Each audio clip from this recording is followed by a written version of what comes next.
a shadow with no face, a weight on your chest, a whisper in your ear that isn't your own. He doesn't knock. He doesn't ask. He takes. They say he comes when the world is asleep, when your mind drifts beyond the veil of dreams, and your body lies helpless in the dark. For centuries, women have woken breathless, trembling, certain they were not alone. Some say it was just a nightmare. Others never woke up at all. This episode, we descend into the legends, the warnings, and the real accounts of the Incubus. This is Project Black Garden, a Monsters and Myths podcast. Season 2, The Snapdragon Files. Episode 22. File number 225. As always, I'm your host, Michael. Shall we begin?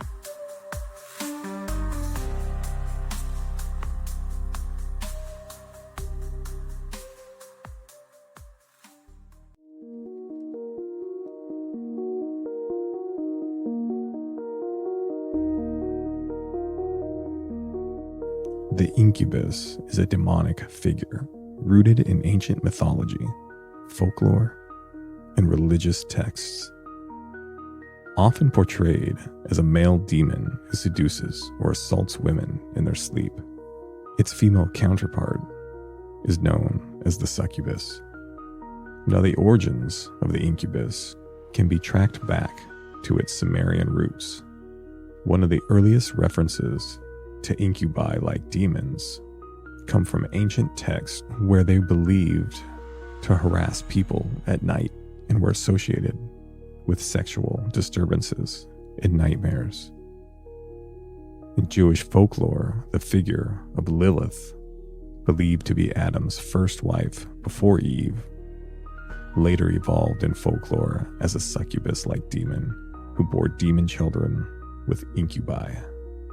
These myths often included themes of nighttime attacks and infant mortality. In medieval Europe, during the Middle Ages, belief in incubi was widespread. The church condemned sexual dreams or nocturnal emissions as possible signs of demonic visitation. Many believed incubi were responsible for sexual violations during sleep, infertility, or even unexplained pregnancies. During the infamous witch trials, alongside the horrific witch hunts, both men and women were accused of consorting with demons. Ancient manuals detailed how incubi operated and how women could protect themselves. These demons were believed to steal semen or shapeshift to carry out their seductions. The appearance of an incubus is usually depicted as dark, shadowy, or beast-like figures, sometimes with wings, horns, or glowing eyes. They can also shapeshift into attractive men to deceive their victims. Their behavior: visiting sleeping women at night, feeding on sexual energy or life force, leave the victim feeling weak, anxious, or with vivid sexual dreams. In some myths, they father half-demonic offspring. In various traditions, incubi were used to explain sleep paralysis, night terrors, or repressed desires, especially in more conservative societies. In modern times, psychology and its modern science interpret incubus encounters as a form of sleep paralysis, where a person is aware but unable to move, often experiencing hallucinations, including a presence pressing on the chest. The incubus often appear in horror, fantasy, and gothic romance genres, often depicted as darkly seductive beings who blur the line between danger and desire.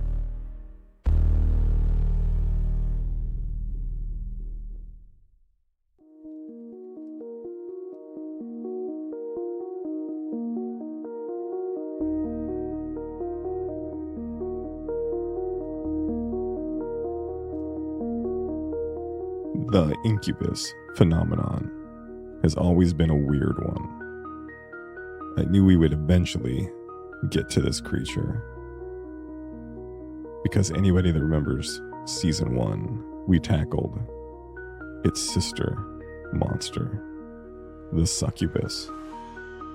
And this file is even creepier than that one was. But for context, this actual file is a statement from the victim that it terrorized. It mentions my great uncle by name, but he doesn't actually discuss anything about this file. This is all from the victim's point of view. And that victim, well, she was one of the biggest and brightest actresses in movies and television back in the 70s and 80s. Obviously, I can't divulge her real name, so we'll just call her Vivian. And from what I can tell, this was prepared as part of one of her autobiographies, probably to lock in the movie rights for what happened to her. But the fact that her statement is being documented in the Snapdragon files tells you just how polished it was. And it solidifies that our dark, secretive government believed every word. And this is what she said happened.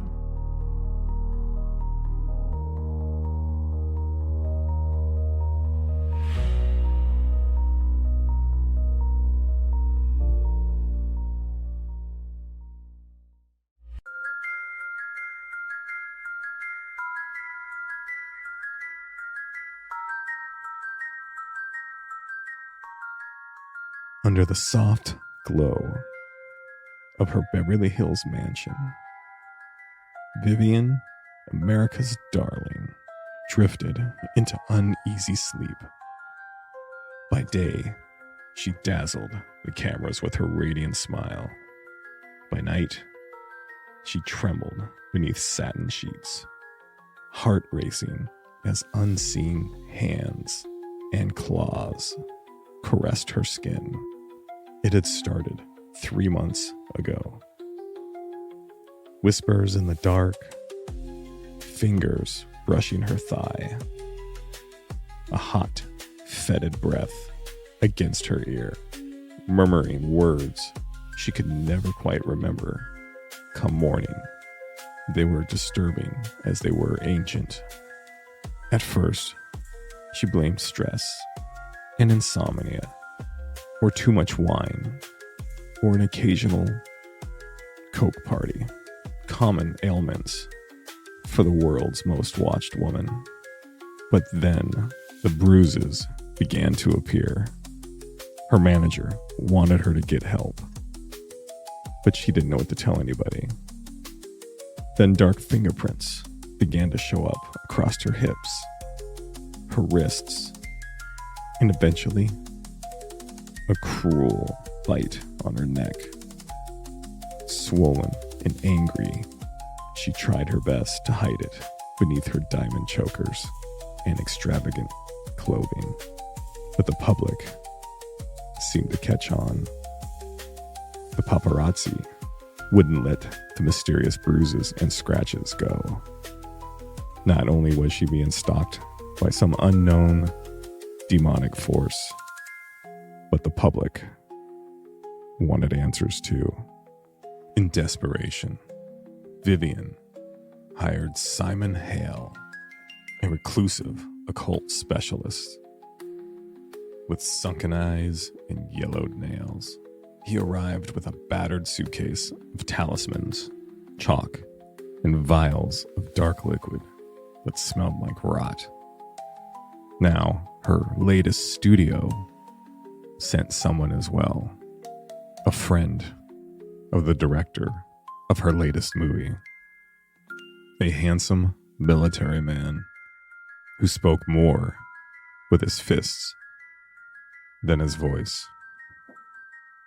This director liked to use him for info on all the military shenanigans to get them just correct enough for the cameras. And this heroic patriot went by the name of Sam. He showed up with a backpack and Tylenol because occult members always gave him a splitting headache. Vivian quickly filled Simon in on all the gory details of her past events and showed him the scars and bruising that she claimed was happening from an unseen force. Now, my great uncle Sam had seen this before, and he knew immediately that they were dealing with the paranormal, but he kept it to himself and waited and watched to see how Simon would handle this. Because according to my uncle's experiences, most of these supposed occult experts were 90% charlatans. And without wasting any more time, Simon stepped forward and eagerly announced, "You're being hunted by an incubus."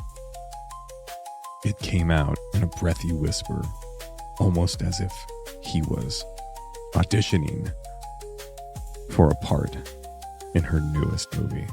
He continued to make himself comfortable in her lavish bedroom and said, "A predator drawn by your fame, and my dear, drawn by your loneliness." My great uncle Sam rolled his eyes and walked into the other room. Later that night, they prepared a ritual. Circles of salt, sigils scrawled in black ash across her mirror. Simon stood chanting, sweat pouring down his forehead. Vivian lay trembling on the bed, clinging to a small crucifix. Soldier Sam stood leaning against the doorframe, arms crossed, nerves on edge, as he watched the scene play out. Quickly, the temperature dropped in the room. Vivian's breath fogged into the air. And immediately, a guttural growl reverberated through the room, vibrating the crystal chandeliers above. From the shadows near her wardrobe, something stepped forward. Tall, gaunt, skin stretched over sharp bones, eyes like coals set deep into a skull that split open with rows of jagged teeth. Sam stepped forward, readying himself with his weapon at his hip. Vivian tried to scream, but her voice failed. The incubus crawled onto the bed, its claws sinking into the mattress beside her head. The stench of sulfur filled her nostrils as it lowered its face to hers, its body sunken in to the folds of her clothes. "Mine," it rasped. Cold saliva dripped onto her cheek. And before my great uncle Sam could do anything about it, Simon shouted, thrusting the dagger tipped in obsidian into the demon's side, and tried to stab it again. The creature shrieked in anger. The sound shattered every bulb in the room, cracking the giant mirror on the far-off wall. Simon cheered. "How do you like that, monster?" And with a snap of its disgusting jaws, it turned to Simon, lunging outward, ripping into his chest with grotesque hands. Blood sprayed across the silk sheets, sending pools to the floor and blood spatter on the boots of my Uncle Sam. Vivian bolted upright, grabbing a lantern from her nightstand. With a sobbing plea, she smashed it over the incubus's back. Flames erupted, consuming the demon in a pyre of blue flame. My Uncle Sam swiftly unloaded a whole clip of bullets into its wailing and flailing body. It unearthly spun into the air, its wailing growing higher and more ear-piercing by the second. It shot forward, slicing at Sam's chest, but he managed to move out of the way just in time, so only his backpack would feel the full force of the incubus's attack. Its claws sliced through it like it was made of paper, and the backpack fell to the ground. The flames grew wilder and more out of control, causing the great demon to moan and shake. Sam turned and looked at the bag of potions and nonsense that Simon had brought to the party. He flipped it over, shaking out all the material onto the ground, finding a jar that looked like oil. Without hesitation, he picked it up and slammed it into the demon's face. Its face cracked, almost like shattered glass, and a ball of white fire exploded everywhere. The monster's wail grew more ferocious before starting to fade away, and in a matter of moments, it dissolved into oily smoke that crawled along the ground before disappearing completely. Silence returned, but the room laid wrecked and devastated. Simon's lifeless eyes stared at the ceiling. Vivian dropped to her knees, sobbing, before physically getting sick. Sam came to her side and tried to calm her. Then suddenly, her bedroom phone began to ring. He answered it quickly, and without saying a word, he shook his head and hung it up. He returned to Vivian and helped her to her feet, and with only a look, told her it was time to take your life back, because outside, the paparazzi was waiting. Cameras flashed, news reporters readied and prepared themselves to go live. Oblivious to the horror inside, they'd come for a glimpse of America's sweetheart. None would know how close they were to witnessing her death at the hands of something that most people don't think exists. My great Uncle Sam helped clean her up, called her manager, who sent over a driver to pick her up, to bring her to the studio. And as he helped her out her front doors, the cameras flashed. Reporters called to Vivian. "Who's the new man in your life? Is he a soldier? Are you pregnant? Why are you keeping him a secret?" More cameras flashed as an annoyed and already angry and tired Sam helped Vivian into her expensive rental car. He followed, and they both drove off into the night. The next day, as my great Uncle Sam was cleaning up and preparing for his next mission, he thought to himself, "What the hell?" and turned on the TV.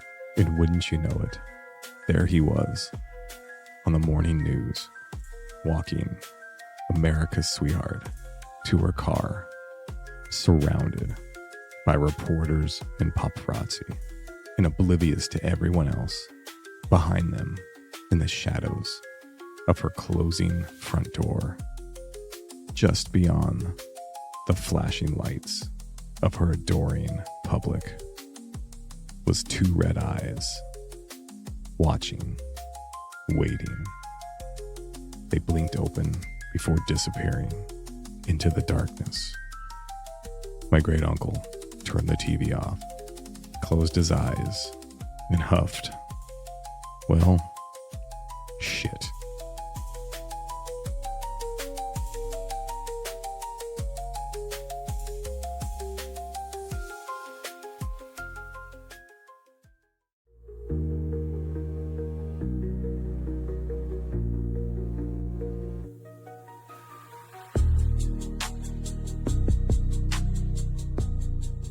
So, fellow gardeners, I wanted to give you a quick life update.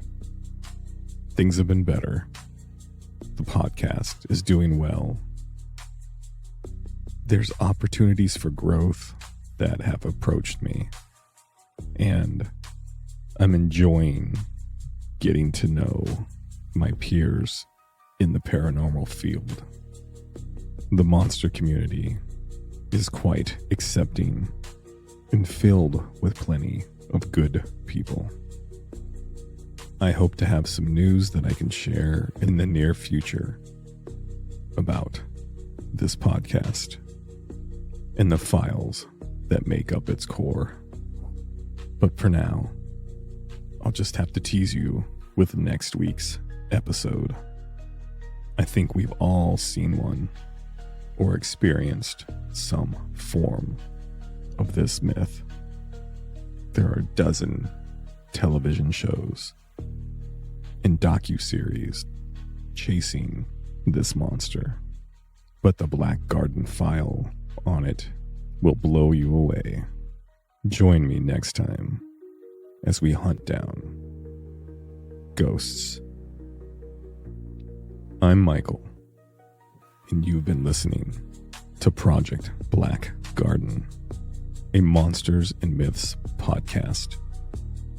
Season 2, The Snapdragon Files. And please take this warning to heart.